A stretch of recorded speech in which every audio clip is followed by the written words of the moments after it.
Alright, I'm cooking here. A brand new feast.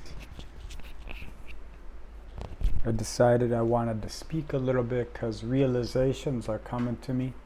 They're not anything massive. So it's kind of like when you learn something,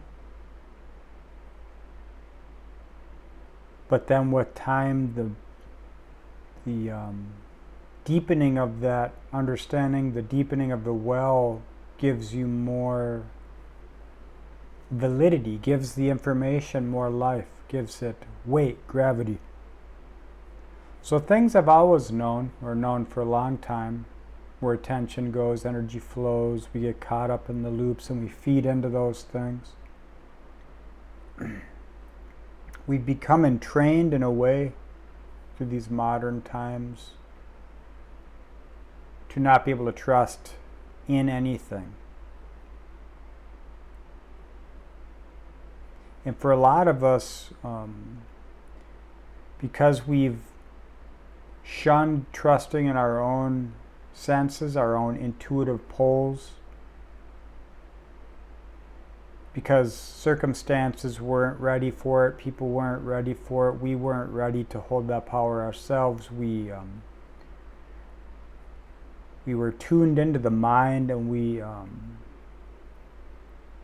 focused more on ego expression. The persona became amplified and found a place in this world to live, and then that became our shield, that became our strength. So in these times, the strengths are being shown to be weaknesses because the world's changing, and we have to stop and reassess, and we have to determine which fights are worth fighting, which perceptions are worth nurturing and holding, and what we should release. So for people that are highly empathic, in particular, people that notice things, people that are sensitive to this world, and they see all these little details, and they see the patterns as they play out, it is a opportunity and a challenge for us to abandon what those are in favor of what could be, through getting in tune with that wounded child within ourselves, the things we've repressed. This is how I'm understanding it with myself anyway.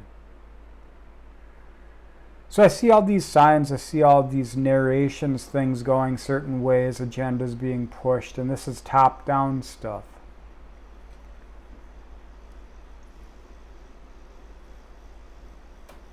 I don't want to be the one to be calling that kind of stuff out. I don't want to be fixated on those narratives because I don't want to empower what they are and disempower the potential. So this is that hubris nemesis thing. So as an example here, we got the South Node in Libra. It's conjunct my North Node within a few degrees in my 12th house. And I have been, well, most of us are our own worst enemy, and then we need others in relationship, which is the transforming quincunx of that dynamic, to show us. You know, we allow our projections to flow through them, and we allow their lies or our own lies to feed their personas, their delusions, their control issues in the 7th house. And it could be more of a powerful theme for some than it is for others. I have a lot of 7th house energy. So I'm realizing where I need to release the observation of narration so that the potential can be realized through my perceptions rather than programming through my perceptions. And so I have to feel into what fulfills me, what gives me hope for the future, what nourishes my spirit, knowing that the world's always going to be happening. Knowing that it's not fatalistic unless we fall into the flows of self-fulfilling prophecy and we feed our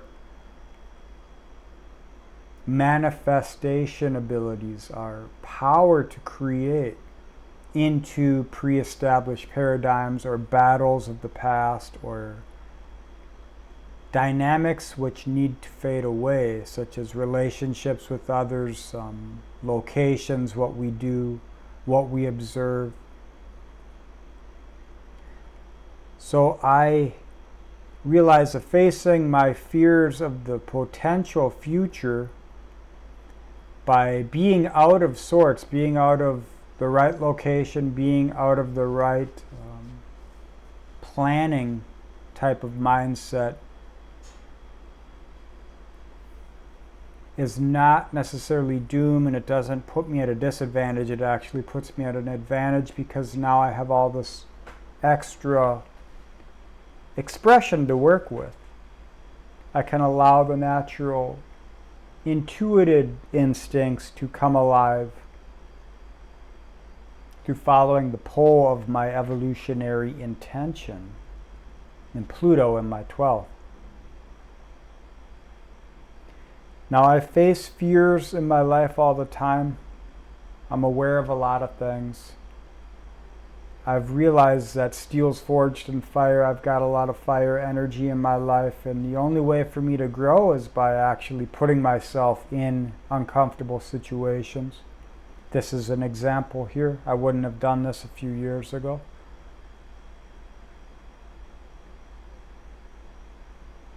And I am overriding good sense based off of patterns I see coming down the line by allowing potential to give birth to new meaning in the symbology that I perceive in reality. So I am being in relation to this world in a new way, and it's allowing the roots of potential to take hold in my heart, in my spirit. I can feel that. So I go up and down a lot. I transmute things very quickly. Doesn't mean that I'm over things. It just means that I'm used to these ebbs and flows, these patterns. Whereas a lot of people have repressed it, I haven't had the luxury to allow myself to repress these things. Of course, I've fallen into phases where I've bypassed or where I have used that tension to form externally for the benefit of others and myself. Career stuff, what I wanted to achieve for other people's purposes, but I always come back to the self, and there are times where I can't bypass, I can't allow those shadows to linger. I have to excommunicate them, exorcise them, transform them. And we all go through these phases. It's not just me, it's a human thing.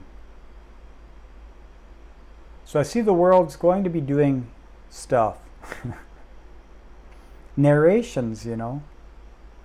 It's like the river of life. There are many currents, and you got to be your own current. You got to flow. Like Zhuangzi wrote when the man jumped off of the cliff into the river, into the rapids. Learning through life when to move, how to push, how to relax, how to receive, how to be open. When to be an honest expression of the self and when to be open to the honest expression of others in this world. It takes being open to learn that craft. You can't learn that by being bullheaded and just fixated on the persona. And we all know that, but we can't always accept it because sometimes it's a lot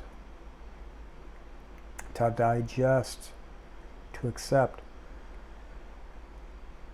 But there are times when we have no choice. So I try and get rid of all that stuff, process all that stuff, pay my bills before it's too late. Otherwise it becomes a source of strain and stress, and I can't get into the creative flow or be open to the world around me. So realizing that on the fly is what I'm doing, and I'm sharing it here. So I feel at this time, if you face your fears now, if you embrace the potential through knowing that you have 50-50 co-creative power in reality in this world, then you can use the strain and the stress and the tribulations of the world as fuel, as a flow that you can get into to help propel you into what you want to do, where you want to go. So that's what I'm working towards right now. I put a lot of stress and strain on things when I give life to expectations. Expectations find time and place through schedules, through outcomes which are coming in through the external world and through other people and other dynamics. So I can't change those things. I can only work on what I know I have to do right here, right now, and that's what I'm doing when I put my mind to work right now. But I'm trying to allow the heart to lead me, so I've got a destination, an idea that I feel compelled to do, and that's what I'm working for. And then as I have that anchor point, that pole star, all the ancillary and pivotal aspects of reality that I have to take care of right here, right now, are pulled to the center line, and they come into focus as I float along, swim along, as I'm carried along and as I push along. So if you can find the ability to face your fears as authentically as you can, it will serve you in these times. Because then you come into reality, a more authentic expression of yourself. There's less shadow for the world to work through, and you can actually see there's a cultivation in your life, and there's a process that you are employing through being here now in these times. So that's what I wanted to say here.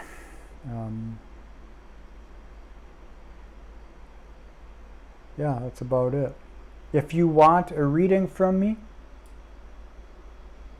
then go to my website, schedule something, or just comment on this, and maybe I can give you some intuitive, impulsive words that you could find meaning for.